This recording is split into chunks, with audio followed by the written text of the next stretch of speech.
नमस्कार दोस्तों, गौतम स्टडी पर आप सभी का बहुत बहुत स्वागत है। जैसे कि आज हम संविधान से संबंधित अगली क्लास लेके आए हैं, जो कि देखेंगे अंतरिम सरकार के बारे में कि संविधान सभा के गठन के समय अंतरिम सरकार किसकी कौन कहाँ से था। तो आइए देखते हैं किस सभा से, किस विभाग से जुड़ा हुआ, कौन मंत्री कहाँ से था, उसके बारे में देखते हैं। तो भारतीय संविधान अंतरिम सरकार 1946 में सबसे पहले पंडित जवाहरलाल नेहरू को देखते हैं कि राष्ट्रमंडल संबंध एवं विदेशी मामले विभाग से थे। उसके बाद सरदार वल्लभ भाई पटेल गृह सूचना एवं प्रसारण विभाग से थे। डॉक्टर राजेंद्र प्रसाद खाद्य एवं कृषि विभाग से थे। जगजीवन राव श्रम विभाग से थे। सरदार बलदेव सिंह रक्षा विभाग से थे। लियाकत अली खां वित्त विभाग से थे। श्री राजगोपालचारी शिक्षा एवं कला विभाग से थे। इस तरह से जो विभागीय अध्यक्ष थे ये सब जवाहरलाल नेहरू, सरदार वल्लभ भाई पटेल, डॉक्टर राजेंद्र प्रसाद, जगजीवन राव, सरदार बलदेव सिंह, लियाकत अली खान और श्री राजगोपालचारी, ये लोग थे। उसके बाद देखते हैं कि भारतीय संविधान का प्रथम प्रारूप सर BN राव द्वारा तैयार किया गया था। तो एग्जाम में अगर आ जाए कि भारतीय संविधान का प्रथम प्रारूप किसके द्वारा तैयार किया गया था, तो वो BN राव द्वारा तैयार किया गया था। अगला है कि संविधान सभा का स्थायी अध्यक्ष किसे चुना गया था। तो संविधान सभा का स्थायी अध्यक्ष डॉक्टर राजेंद्र प्रसाद को चुना गया था। उसके बाद आता है कि संविधान सभा में पंडित जवाहरलाल नेहरू द्वारा उद्देश्य प्रस्ताव 13 दिसंबर 1946 को प्रस्तुत किया गया था। तो जो संविधान का उद्देश्य का है, जिसे हम उद्देश्य कहते हैं या भारत की संविधान की आत्मा कहते हैं, उस प्रस्ताव को 13 दिसंबर 1946 को किसने प्रस्तुत किया था, तो वो थे पंडित जवाहरलाल नेहरू, जो भारत के पहले प्रथम प्रधानमंत्री भी थे।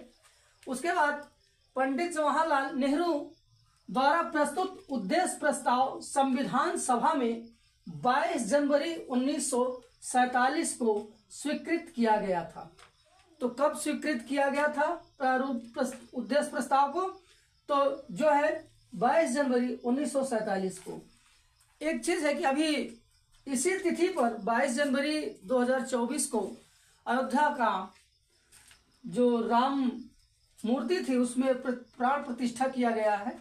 तो ये चीज अक्सर एक तारीख को दूसरी तारीख के कंपेयर करके अगर याद करें तो जल्दी याद हो जाता है। तो वही कहा गया कि पंडित जवाहरलाल नेहरू द्वारा प्रस्तुत उद्देश्य प्रस्ताव संविधान सभा ने 22 जनवरी 1947 को स्वीकृत किया था। भारतीय संविधान के निर्माण काल में संविधान सभा के कुल 12 अधिवेशन हुए थे। कहीं कहीं पर 14 ये मिलता है, लेकिन ये जो NCERT बुक से हमने लिया है, NCERT बुक में लिखा है कि भारतीय संविधान के निर्माण काल में संविधान सभा के कुल 12 अधिवेशन हुए थे। उसके बाद भारतीय संविधान के निर्माण में संविधान सभा को 2 वर्ष 11 माह 18 दिन का समय संविधान बनाने में लगा था। तो अगर देखें तो संविधान निर्माण में जो लगा समय था तो वो कितना था, 2 वर्ष 11 माह और 18 दिन। भारतीय संविधान सभा के संवैधानिक सलाहकार जो थे वो थे BN राव। उसके बाद भारत की संविधान सभा ने वर्तमान रूप में जो हमारा राष्ट्र ध्वज है उसको 22 जुलाई 1947 को अपनाया था। तो कब अपनाया था राष्ट्र ध्वज को, जो हमारा तिरंगा है, उस राष्ट्र ध्वज को 22 जुलाई 1947 को अपनाया गया था। संविधान सभा की जो प्रथम बैठक की अध्यक्षता देखें तो डॉक्टर सच्चिदानंद सिन्हा ने किया था, जो कि एक अस्थायी अध्यक्ष के रूप में चुने गए थे। उसके बाद भारत का संविधान 26 नवंबर 1949 को स्वीकृति किया गया था, अर्थात स्वीकार किया गया था। भारतीय संविधान पूर्णतः 26 जनवरी 1950 को लागू हुआ था। तो एक चीज है कि 26 नवंबर 1949 को भारतीय संविधान बन के तैयार हुआ और उसे स्वीकृति मिली? तो अगर पूछा जाए भारतीय संविधान को स्वीकृति कब मिली, तो वो 26 नवंबर 1949 को। और भारतीय संविधान पूर्णतः लागू कब हुआ, तो वो 26 जनवरी 1950 को। इसके बाद आते हैं हम संविधान सभा में, कि संविधान सभा में क्या कैसे हुआ था। तो 9 दिसंबर 1946 को संविधान सभा की प्रथम बैठक हुई थी। तो अगर पूछा जाए एग्जाम में कि प्रथम बैठक संविधान सभा की कब हुई थी, तो वो 9 दिसंबर 1946 को हुई थी, जिसमें डॉक्टर सच्चिदानंद सिन्हा को अस्थायी अध्यक्ष चुना गया था।